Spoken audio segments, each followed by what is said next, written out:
Hi, my name is Tracy, and I want to share a little bit about my story with you guys. So, the word I would use to describe my life before Jesus is negative. The Tracy that was like 5 years ago is completely different than the Tracy that people know now.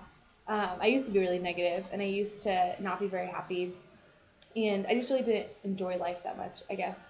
I lived day by day, and I thought that was all there was to life. I didn't see a big point in like things that could happen in the future.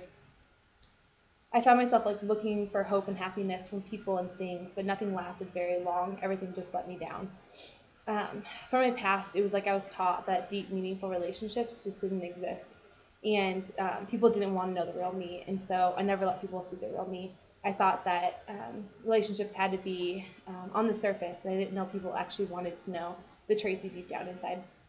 So um, my sophomore year of high school, I was talking to my best friend, and he had something I wanted, and I didn't know what it was. And he explained to me that he had this joy and he got it from Jesus. And honestly, I thought it was kind of weird. I was like, what are you talking about? Like, I've been to church before, I've been to youth group. Like, if you have it, then I should have it. And he's explained to me that there's more to Christianity. There's more to Jesus than just going to church. It's about like a personal relationship with Him, and I had never heard that before.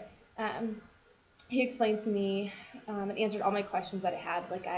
I asked him like, what's the point of Christianity? Like, what's in it for me? What's the point of praying?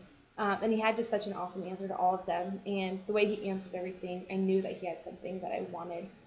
Um, he explained to me that Jesus was a source of true happiness, true real happiness, and joy, and it was something that I totally wanted. And so I can honestly say from that conversation on, my life took a complete 180.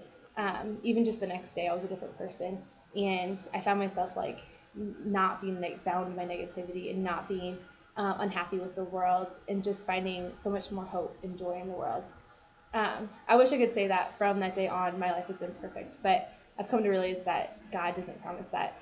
And yet I came to college and I expected to do everything perfectly. I joined the church, I joined Bible studies, and I thought that going through those motions would mean that I was fine, and I was just relying on my own strength. I think I forgot about Jesus, and I just remembered about Bible studies in church. So naturally, I fell out of my faith. Not completely, but I did. And I found myself like almost living a double life. Like I had my church friends in college, then I also had my other friends, and I didn't really let them intersect. I didn't let them both know the true me because I was hiding half of myself to the other people. So it took me to hit rock bottom the beginning of my sophomore year of college, for me to finally realize that I am a sinful person and I do mess up.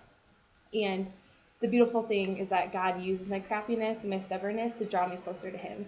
And it was the first time that I realized that a relationship with Jesus, accepting Christ, isn't just a one-time thing, but it's something that applies to my life every single day, and it will apply to my life every single day. I realized that Christ didn't forgive me for things I used to do, but He forgave me for things I'm doing now, things I used to do, and things that I will do. For the first time, I realized that Christ's love is so big, and it's amazing that Christ could love messed up Tracy that much. So the word I would use to describe my life after accepting Jesus is joyful. I've really just come to find this ultimate joy and happiness that I can honestly say can only come from God. So thank you for hearing this story.